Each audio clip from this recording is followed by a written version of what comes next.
always find it fascinating to look through the definition portion of the contract. Specifically, the one thing I always note, whether the agreement, the capital letter agreement, has been defined. Because having the agreement in your contract is a really telltale sign that this contract has been over-lawyered. You see, there's absolutely no reason whatsoever to define the agreement when you refer to this contract that we are about to discuss. It is very clear when you say this contract in your contract what you're referring to, that you are in fact referring to the four corners of the document.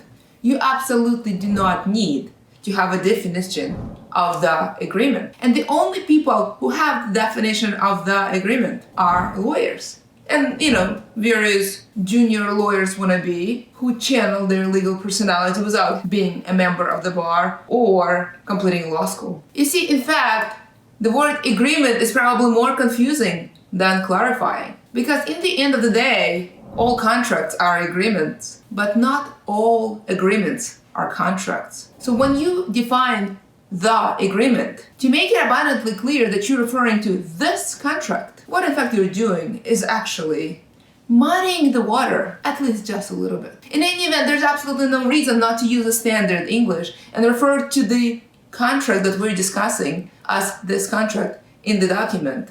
It will be abundantly clear when you say this contract that you are in fact referring to the contract that we are discussing, where we're hopefully building a prosperous future relationship together.